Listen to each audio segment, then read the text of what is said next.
We begin here at 11 with breaking news tonight. Rescue operations are underway near the nation's capital after a commercial airliner collided with a U.S. Army Black Hawk helicopter that was on a training mission. And tonight, dozens are feared dead. This is a live look at the Potomac River, where the passenger jet and that helicopter crashed near Reagan National Airport. The mid-air collision happened around 6 p.m. here locally. The plane was en route from Wichita, Kansas. American Airlines says there were 60 passengers and 4 crew members on board that American Eagle flight being operated by PSA Airlines. 2 U.S. officials confirmed the U.S. Army Black Hawk helicopter involved in this crash had 3 soldiers on board. This here is video of the crash from EarthCam. Shows the moment the passenger aircraft and that Black Hawk helicopter crashed over the Potomac River as the airliner was getting ready to land at Reagan National. It's only several moments before you see one aircraft strike the other, creating that huge fireball in the sky before the aircraft broke apart and fell into the Potomac along with that helicopter. I was reporting a CRJ and helicopter crash into the Potomac River. Officer advised there's a helicopter in the water. Been found by boats retrieving injured. They're looking for the aircraft at this moment. We are just listening to one of the first emergency calls reporting the tragic crash to the Washington Airport Authority. Personnel at Reagan National Airport started their response immediately as is expected. Multiple aid from neighboring agencies were also called in to assist. Just in the last hour, local, state, and federal officials briefed the media on the operation underway. There's currently about 300 responders working. We have boats from all throughout the region, police and fire boats. They are working diligently in very dark and cold conditions, cold water, to execute this rescue operation. Tonight, President Trump released this statement on the crash saying, quote, "I have been fully briefed on the terrible accident which just took place at Reagan National Airport. May God bless their souls. Thank you for the incredible work being done by our first responders. I am monitoring the situation and will provide more details as they arise." President Trump also posted on Truth Social tonight saying in part, quote, "The airplane was on a perfect and routine line of approach to the airport. It is a clear night. The lights on the plane were blazing. Why didn't the helicopter go up or down or turn? Why didn't the control tower tell the helicopter what to do instead of asking if they saw the plane? This is a bad situation that looks like it should have been prevented." This is an aerial view from our sister station in Washington, D.C., WJLA. This was the scene for hours after first responders were frantically working to find survivors at the time. At the time of the crash, the air temperature was around 50 degrees with winds gusting 25 to 35 miles per hour. The water temperature in the Potomac is approximately 36 degrees Fahrenheit amid the search and rescue efforts a little over 5 hours after that crash.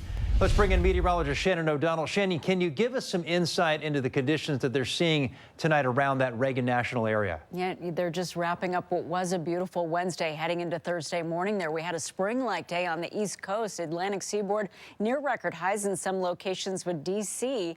in the mid-60s earlier on Wednesday. But a look at the current conditions, a live view of D.C. right now. It's still partly cloudy. It's 44 degrees. The winds have calmed down considerably. So weather-wise, in terms of what's happening in the atmosphere, it could not be quieter. Again, a closer look at the location of Reagan National, because you've got the White House and downtown D.C. just to the north of the airport.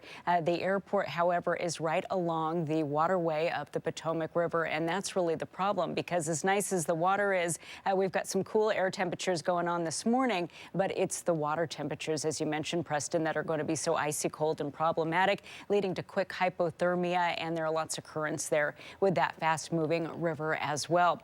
As we head into our Thursday afternoon, as quiet as it was the day before, we do have a disturbance that's pushing across the Ohio River Valley, not quite making it into northern Virginia by the end of the afternoon on Thursday, but getting closer. Increasing clouds and the winds are going to pick up as we head into Thursday as well.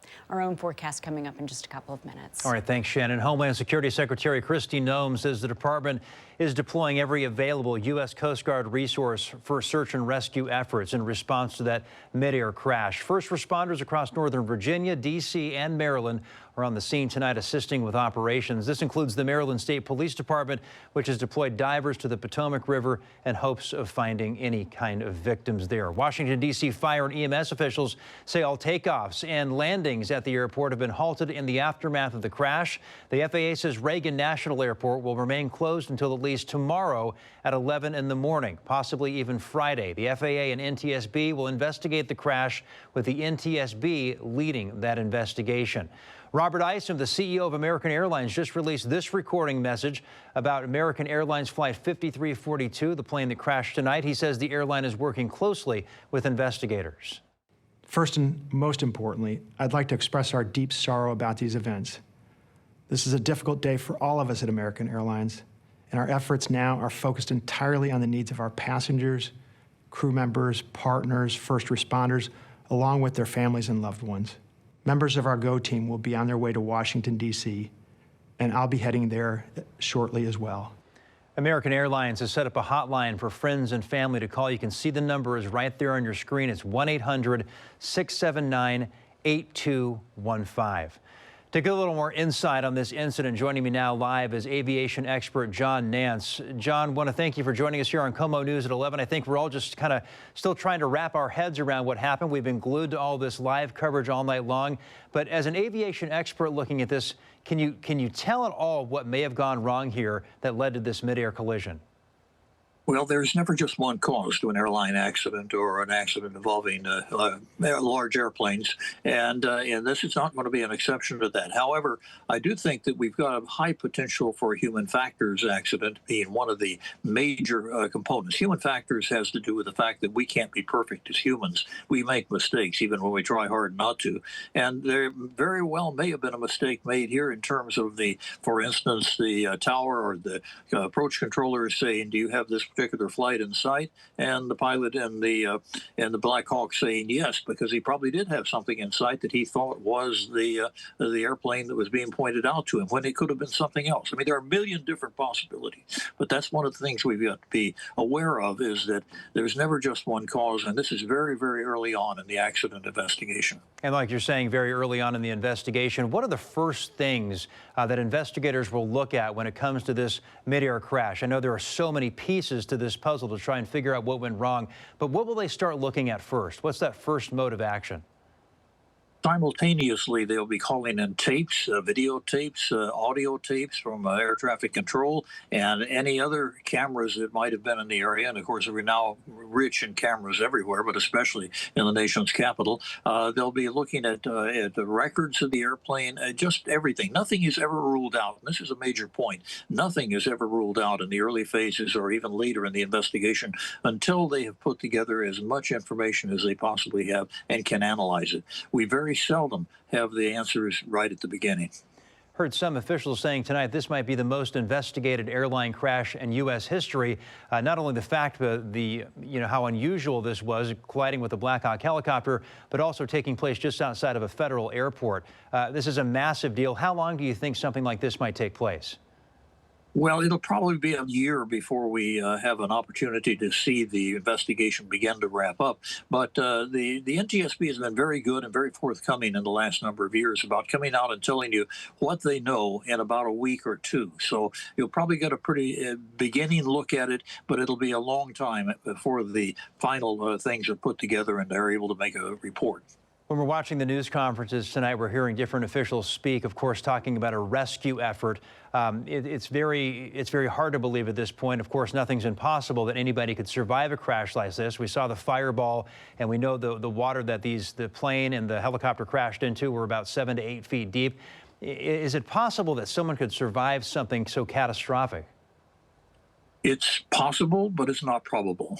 You've got several things working against you. One is the impact, which was obviously very severe. You saw the flash on the videotape of the two coming together, and then two fireballs end up going down, and those are very steep angles, which meant very high impact on the water. Secondly, the water is about 36 degrees. Your time of useful consciousness, even if you're dumped in perfect shape, is probably going to be only 35 to 40 minutes.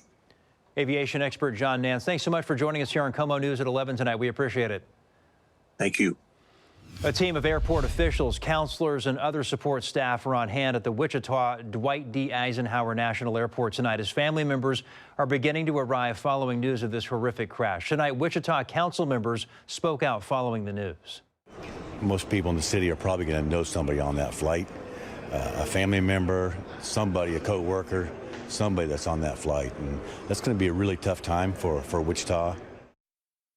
An overwhelming number of posts and reaction on social media tonight. Many users are posting thoughts and prayers for the passengers and pilots on board that American Airlines flight. Others posting the massive response of search crews, first responders, and other agencies. Some users have reposted this video of inside another aircraft of passengers watching the news coverage of the crash near Reagan National Airport.